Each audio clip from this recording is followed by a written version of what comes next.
앞 시간에 무당과 점쟁이를 섬기는 위험성에 대해서 살펴봤어요. 그러면 무당과 점쟁이를 섬기면은 어떤 영들이 들어오는가를 우리가 이제 생각을 해볼 겁니다. 제사, 부처, 불교와 마찬가지로 네 종류의 중요한 신과 그들과 함께 동맹을 맺어서 역사하는 신들, 영들을 생각을 해보려고 합니다. 무당과 점쟁이를 섬기면 가장 중요하게 우리들에게 들어와서 우리들에게 역사하는 영이 있는데 바로 혼란스럽게 하는 영이에요. 왜 무당과 점쟁이를 섬기는데 혼란스럽게 하는 영이 들어올까?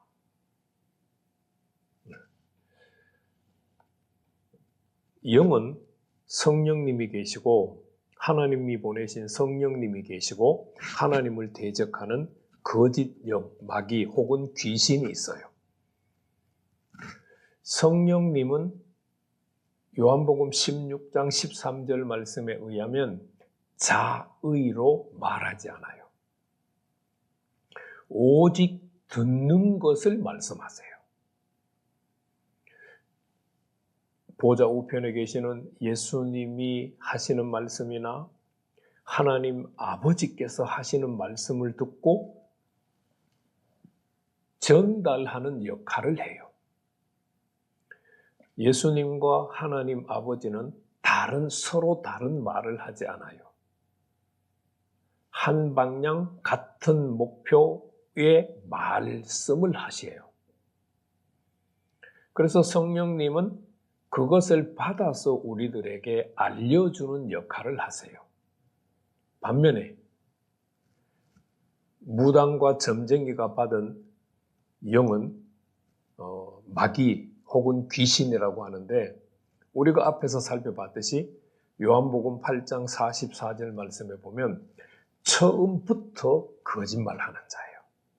그래서 마귀와 귀신을 거짓의 압이라고 말해요. 그러면 이 거짓의 압인 마귀는 일사불란하게 전달 체계를 가지고 있느냐? 그렇지 않아요. 마귀는 제각각 자기 말을 해요. A라고 하는 한 사실을 놓고도 마귀는 서로 다른 이야기를 해요. 그러니까 어디에 빠지게 되겠어요?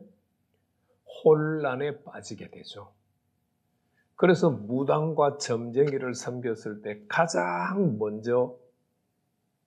중요하게 역사하는 영이 혼란스럽게 하는 영이에요. 혼란스럽다고 하는 말은 일이, 생각이 뒤죽박죽된 상태가 된 것을 말해요. 어디서부터 문제를 풀어야 될지 전혀 감이 잡히지 않아요. 완전히 뒤죽박죽되어 있으니까요. 뒤죽박죽되었다고 하는 말은 다른 말로 표현하면 완전히 어지럽힌 상태고 전혀 질서가 없는 상태라는 거예요. 죄가 들어와서 죄의 결과가 뭐냐면은 뒤죽박죽되고 어지러운 상태에서 질서가 다 무너지는 거예요. 무당과 점쟁이를 섬기면 혼란스럽게 하는 영이 역사를 불러들여서 역사하게 되고 그 혼란스러운 영이 나를 지배하고 내게 영향력을 미치면은 나는 모든 생각이 뒤죽박죽이 되고 하는 일들이 뒤죽박죽이 되는 그런 상태가 돼요. 그래서 풀어갈 수가 없는 거예요. 혼란스럽게 하는 영은 독자적으로 역사를 해요. 또 혼란스러운 영과 함께 동맹해서 역사하는 영들이 있어요. 물론 그 영들도 각각 역사를 해요. 그렇지만 함께 동맹을 맺어서도 역사를 해요.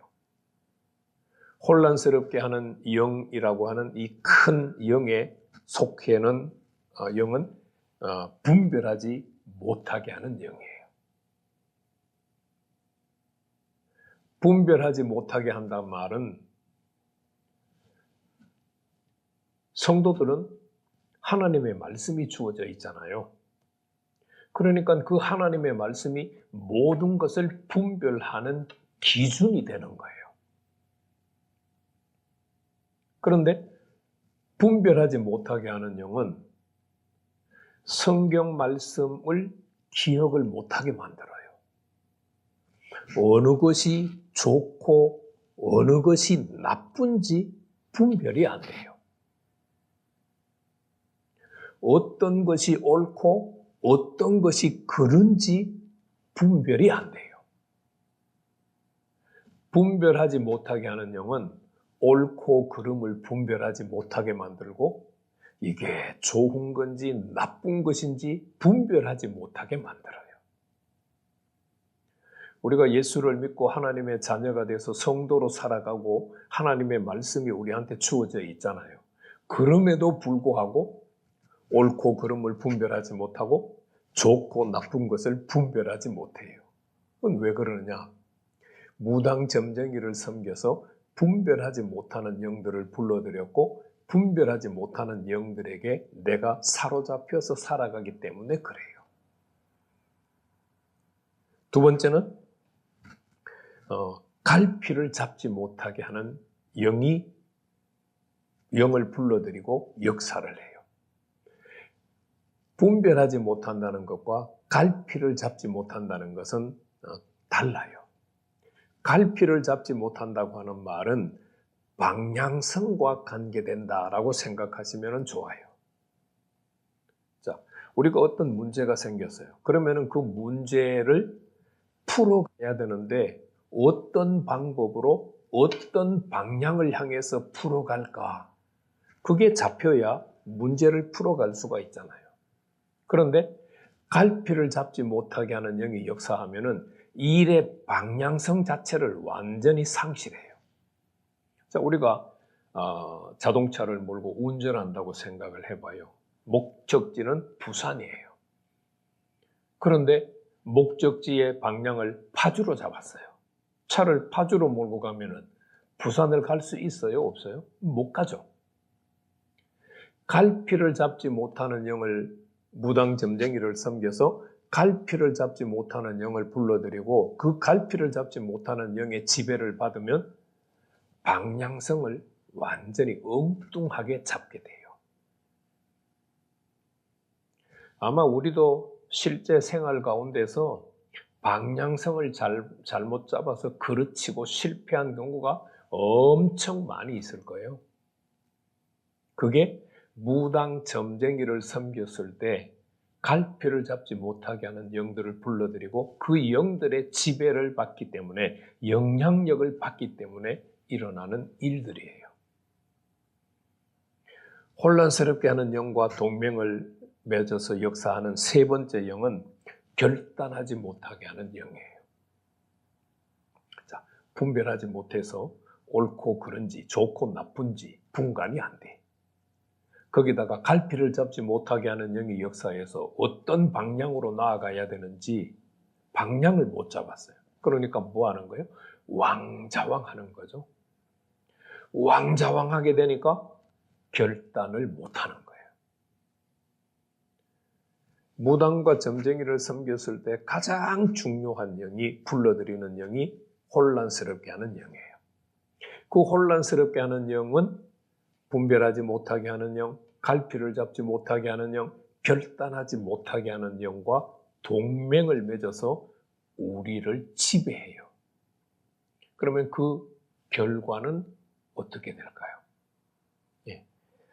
여러 가지를 이야기할 수 있지만 가장 중요한 것은 질서가 다 깨져요.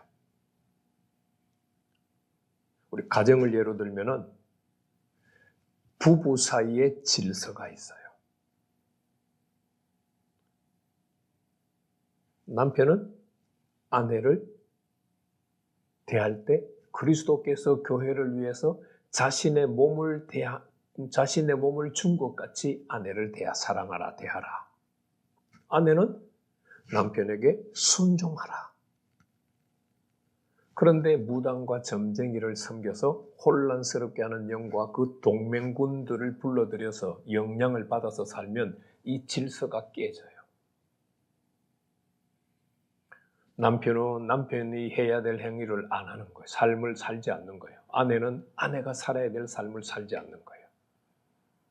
부모와 자녀 사이에도 질서가 있죠. 직장에 갔을 때 직장의 상사와 직원 사이에도 질서가 있어야 되죠. 나와 주변에 있는 이웃 사람들과의 사이에도 하나님이 정하신 질서가 있죠. 남을 나보다 낮게 여기고 내 이웃을 사랑하라. 그런데 무당 점쟁이를 섬겨서 혼란스럽게 하는 영을 불러들이고 같이 동맹해서 역사하는 분별하지 못하게 하는 영, 갈피를 잡지 못하게 하는 영, 결단하지 못하게 하는 영들의 영향을 받아서 살면 그 질서들이 다 무너져요. 세상이 뒤죽박죽되고 얽히고 설켜서 완전히 혼란스러운 상태가 돼요. 내 생각을 잘 한번 살펴보시고 내 삶을 한번 잘 살펴보세요. 혼란스럽게 하는 영이 어떻게 역사하고 있고 뭘 지금 분별하지 못하고 뭘 갈피를 잡지 못하고 뭘 지금 결단하지 못하고 있는지 무당과 점쟁이를 섬겨서 내가 불러들이고 그 영들의 지배를 받고 있기 때문에 그런 모습이 나타난다는 것을 기억하시고 철저하게 무당, 점쟁이 섬긴 죄를 회개할 때 점진적으로 그 문제들이 해결되는 것을 경험하게 될 것입니다.